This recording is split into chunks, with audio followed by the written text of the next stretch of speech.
So Benedict Spence, got two stories to just tell you about. Our favourite Conservative commentator. Let's talk about the Royals. Apparently 40% fewer, just grabbing it over here, sorry, foraging around with the Daily Express. Just off air somewhere. Royals on the brink of collapse because apparently a new report saying that there were 40% fewer public engagements in the last few years, in the last decade rather, and that's because the Royals are becoming too distant and younger Royals need to take over, otherwise they could end up abolishing themselves. What do you say? Would anyone care? Are we sure that's not because there was a pandemic that prevented people from gathering for basically 2 years? But yeah, for 10 years. Well, I mean, given that I think the two most senior members of the royal family did very deliberately sort of slow down their work even before and after the pandemic because they were getting a bit elderly, and then the fact that there was a stop basically on anything like that happening for effectively 2 years. Two major deaths. Yeah, when you think about that, I don't think it's necessarily because the younger royals are lazy. I think it's because you had a couple of very high-profile, very hard-working royals who did a lot of heavy lifting. And then let me clarify some of those figures then, because apparently in 2014, 3,338 UK-based engagements. Okay. But then in the last year, 2,079. Might also be something to do with the fact that we have an infrastructure and building problem in this country. We don't build as many things as we used to, and of course one of the main things was ribbon cutting. So if it takes us however many more years to build a railway line or a community centre, or we're closing the community centres, actually yes, there's nothing for a king or a queen. What could we have them do? Should they be Instagramming? I think we should make up tutorials. Well, we should probably export them, to open other other nations. No, they need to be going around the UK. What do we do with them? I don't know. Concerts? I mean, they're having a concert for the coronation, aren't they? Yeah. There was a big thing about which pop stars are going to play at the King's, as if that's the most important thing. Which ones will, which ones won't. I don't know. I think take them into schools, let them know about work experience, that sort of work experience, as a prince. Yeah, give lectures at schools about how you could do aim that. high. Meghan Markle. Do you know what? I saw the most awful insult. I'm not sure schools have money to pay for people to come in to do talks. I'm not sure any school could. Not even sure Eton. Well, they don't need money. I'm not even sure that Eton could afford Meghan Markle. It's the problem. I saw the most awful Meghan Markle insult. Not awful, because it wasn't actually proportionately that bad, but it was hilarious. Do you know what they call her on one of the Instagram accounts? They call her, now let me get it right, Walmart Wallace. Oh. I think that's so funny. Ooh. She's the Walmart Wallace. That's it. It's funny. I'm sorry. Naughty, but funny. Okay, let's talk about smart motorways instead then, because you don't seem that bothered about the Royals going. Are the Royals opening any monarchist? Yes, I am. Simply because I don't trust my politicians to want a president. I agree. I do think that for all of their failings, they don't have as much power or as much wealth to splash as people think. They keep our politicians in check in that there is a higher power for them to answer to, and they give us the pomp and the ceremony, which, let's be honest, we don't have many things that we kind of have as a shared national identity. That is part of it, and we would lose a great deal of our national identity if we got rid of that sort of thing. I love the Royals. I love talking about the Royals. I think most of them are quite thick. Which is partly why we love talking about them, because they don't know what we're saying. Stupid, but also I love them, but I also acknowledge and sort of love the complete absurdity of it. Yeah. Like having some people born better is ridiculous in this day and age. Well, I don't know about that. Yeah, and some people born delusional as well is also ridiculous in this day and age. And also great fun to talk about. But it is absolutely hilarious that because so for instance, this coronation, we were talking about this when it came to the multicultural coronation that was being suggested. Oh yes, and the Scots are having a say in this one, aren't they? Yeah, everyone gets to say something at the coronation. I'm just annoyed the gays aren't there, to be honest. They're there. Oh, I'm sure they're there. We just don't know. They're everywhere. They're very good at hiding in plain sight. You'll see all that ermine, all those. They're the robes, ones dancing and looking stylish. You can tell by the loafers.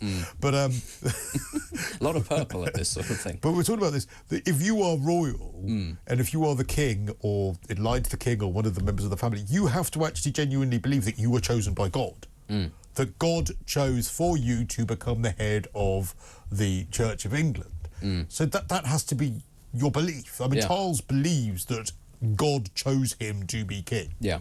It's a nice little boost for yourself every morning, isn't it? If you ever had a sort of a crisis of identity, I think it's a weird it would one. Give I you understand. self-confidence. I mean, that would be good work experience. If nothing, I tell you what, if that didn't give you confidence, nothing else would. And the monarchy ought to abolish itself. If you wake up one morning and you think God might not actually be that sound on me, oh well, we might as well pack up the whole show.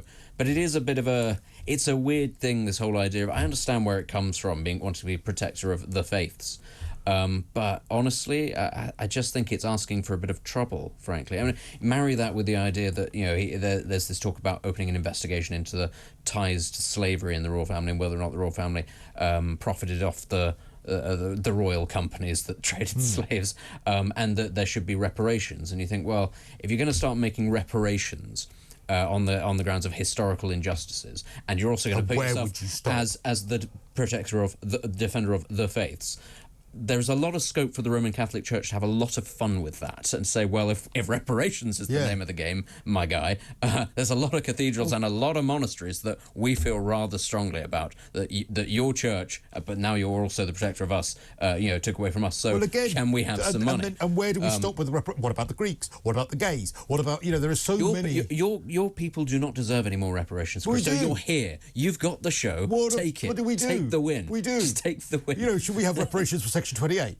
Oh, I was talking about the Greeks. Oh, the Greeks. I think they're the gays, because we're everywhere as well. but I mean, I think that you're quite right, that once you crack that open... Yeah. And also, but the most overwhelming part of this, by the way, if you're a private individual and you find out that within your heritage your family benefited and you choose that you want to give a load of money to charity or give a load of your money away, fine, crack on.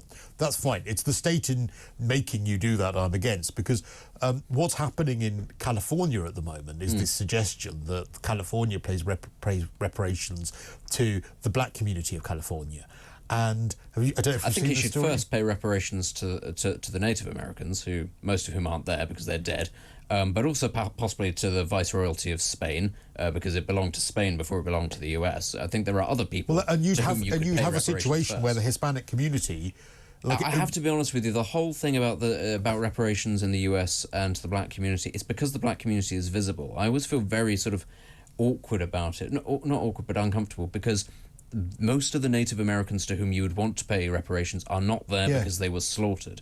That's the awkwardness. Everybody talks about slavery as being America's foundational sin. It's not. Genocide is the foundational sin, and they aren't there anymore. And so it's easy to ignore them. And also, they're saying that it would be the equivalent cost of $600,000 per household that would be paid. Also, there would be people like Hispanic people who have also had probably disadvantages that would end up paying. But also the overwhelming part of this, which I find just so frustrating, is that there is not one person alive today who was involved in any of it. Yeah. Also, every civilization is built on the bones of ones that were conquered. Yeah. Even the Inuit slaughtered the people who were in the Arctic before they were there. That's what you have to think about. There isn't a society on Earth that hasn't colonized and conquered people that were there before it. So if you want to go down that route, fine, but you'll just end up shoveling lots of money into graves, because that's ultimately where the victims are. Could you imagine that then households that really... So imagine the cost of living crisis here in the UK at the moment, and if the government said, right, loads of people are struggling today, but we're going to take a load of money and we're going to give it to people for sins from thousands of years ago, hundreds of years ago. So I'm afraid your school isn't going to get any funding. They're awfully sorry about that. The NHS, don't get ill.